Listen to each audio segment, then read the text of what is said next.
Welcome back to CNN Student News. I'm Carl Azus at the CNN Center. We're happy to see you this May 18th. First up, U.S. government officials say they've captured intelligence on how the ISIS terrorist organization works, how it communicates, and how it earns money. It's the result of an overnight raid by U.S. Special Forces troops in an ISIS-occupied building in eastern Syria. It happened over the weekend. The U.S. mission was to capture Abu Sayyaf, an ISIS commander. He was killed in a firefight along with about 12 ISIS fighters. All of the U.S. troops returned safely. President Obama authorized the raid. Analysts say it did put U.S. boots on the ground, meaning U.S. forces were in direct combat with ISIS fighters. That's something the president said last year he would not do. A U.S. military official says this kind of raid is likely to happen again. The ground operation was led by the Army's Delta Force, who entered the target area on Black Hawk helicopters and a V-22 tilt-rotor Osprey.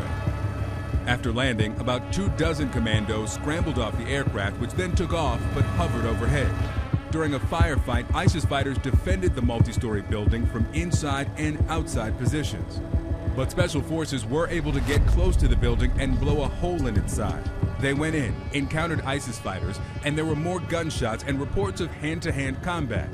The ISIS combatants apparently tried to use human shields, but U.S. troops managed to kill the fighters without hurting the women and children. ISIS commander Abu Sayyaf was killed in the raid, but Delta Force was able to capture and leave with his wife Sayyaf and an unidentified Yazidi woman who they rescued, along with collected communications gear. From Syria, we're moving to Boston, Massachusetts. A federal jury there unanimously decided last week to sentence Boston Marathon bomber Dzhokhar Tsarnaev to death for his crimes. It's the first time since the September 11, 2001 terrorist attacks on the U.S. that the death penalty has been handed down in a terrorism case. A CNN legal analyst says he expects Tsarnaev's lawyers to appeal the sentence and that process could take years. But he does expect the death penalty eventually will be carried out. One thing that makes it so hard to get around Nepal after a series of earthquakes there is the terrain of the country itself. It's mountainous. There are a lot of villages that are hard to reach, and aid workers from all over the world are taking risks to help. The Nepalese military says it found a U.S. Marine Corps helicopter that crashed last week while helping with relief efforts.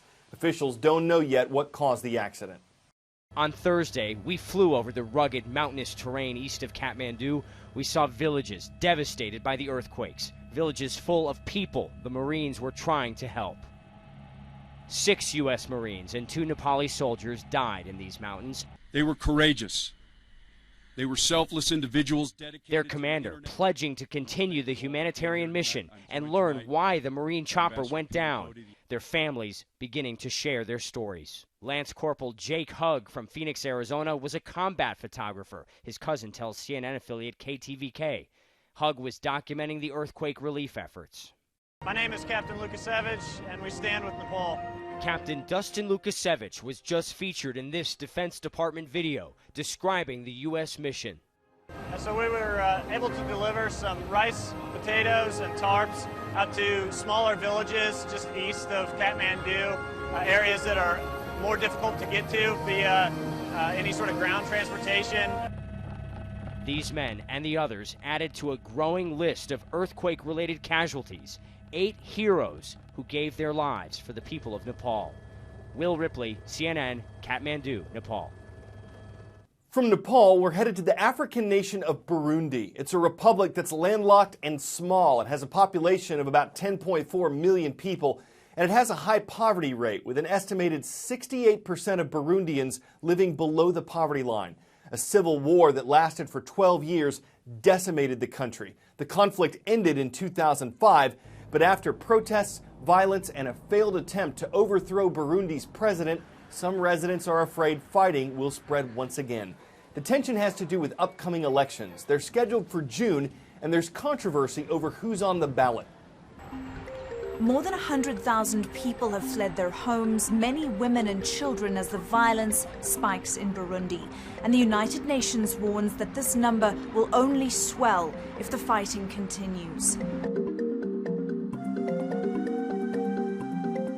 Burundi is a small East African nation, roughly the size of the US state of Maryland. And while the fighting so far has been contained to the capital Bujumbura, people are still terrified of the fallout.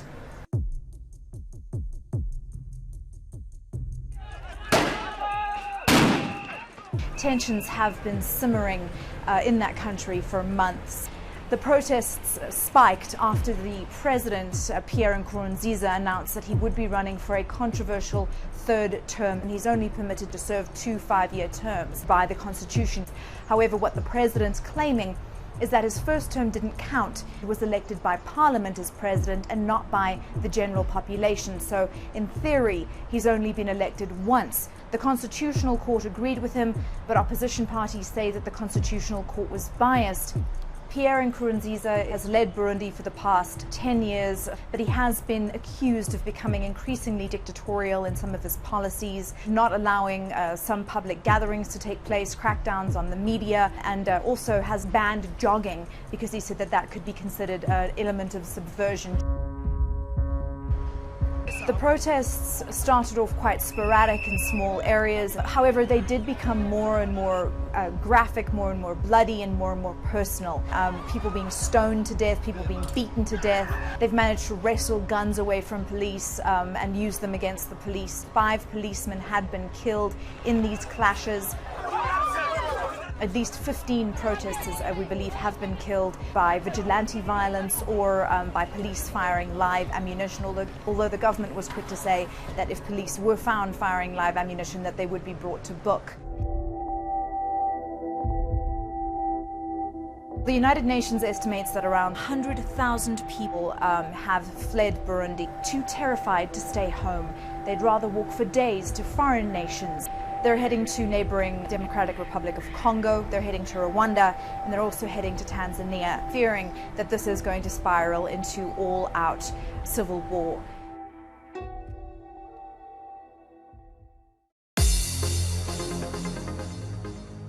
Today's roll call starts in the East Coast and works its way west to Paris. West? Well, we're first going to recognize Bethel Middle School. It's in Bethel, Connecticut, and it's the home of the Tigers. Now west to Paris, Kentucky. That's where the Colonels are in command. Hello, Bourbon County High School. And farther out west, in the cowboy state of Wyoming, we've got the Jaguars with us today. Rock Springs Junior High is in Rock Springs. Horse racing enthusiasts and historians are keeping an eye on American Pharoah. That's the name of a horse. He won 2 very big races recently, the Kentucky Derby on May 2nd and the Preakness Stakes on Saturday. Both of those races, plus the Belmont Stakes, equal the Triple Crown.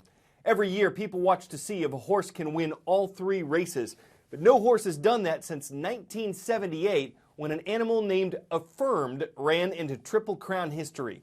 Will American Pharoah be the first in 37 years? We'll know on June 6th when he runs in the Belmont, the longest of the 3 classic races.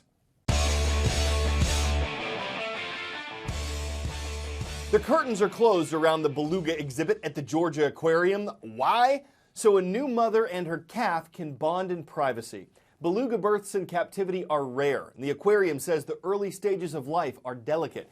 So though the 2 are off display to the public, they're being monitored 24/7 by veterinary staff.